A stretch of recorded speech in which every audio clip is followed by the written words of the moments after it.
ఇది తింటే బక్క అవుతావు, అది తింటే బక్క అవుతావు, ఇది తినకపోతే బక్క అవుతావు, అది తాగితే బక్క అవుతావు అని చెప్తూనే ఉంటారు కదా చాలామంది. సో నేను కూడా ఆ బ్యాచ్లో ఉన్నదాన్ని. నేను కూడా ఏది చెప్తే అది వాడటం, అంటే వెయిట్ లాస్ కోసం ఏదైనా చేసే రకం అనమాట.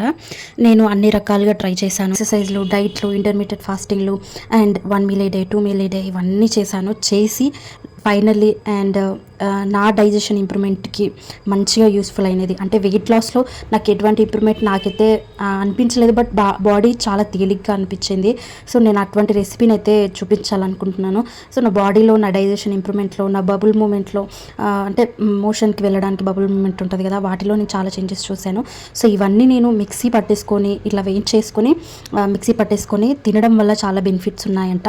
సో నేను దానికోసమే జీలకర్ర, వాము అండ్ సోంపు, నల్ల జీలకర్ర అండ్ మెంతులు ఇవన్నీ కలిపి దోరగా వేయించిన తర్వాత ఒక్కొక్కటిగా వేయించిన తర్వాత అవన్నీ చల్లారిన తర్వాత కలిపేసుకొని మిక్సీ పట్టేసుకోవడమే. దీనివల్ల చాలా హెల్త్ బెనిఫిట్స్ ఉన్నాయి. నాకైతే బ్లోటింగ్, గ్యాస్ట్రిక్ ఇష్యూ ఉండే అది తగ్గింది అండ్ చాలా తేలిగ్గా అనిపిస్తుంది. నేను ఎంత వెయిట్ లాస్ అయ్యాను అనేది నాకైతే తెలీదు, బట్ ఎంతో కొంత అయితే నాకు హెల్త్ పరంగా అయితే చాలా బెనిఫిట్గా అనిపించింది. ఇది డైరెక్ట్గా తినడమే బెటర్, ఎందుకంటే వాటర్లో వేసుకొని ఇట్లా డైల్యూట్ చేసుకొని తాగడం కంటే తినడం చాలా బెటర్, ఎందుకంటే చాలా చేదుగా అనిపిస్తుంది. వాటర్లో డైల్యూట్ చేసుకొని తాగడం కంటే తినడం బెటర్. సో నేనైతే రోజు 2 స్పూన్స్ తింటా. వీడియో మీకు హెల్ప్ఫుల్ అయ్యిందని అనుకుంటున్నాను. Thank you.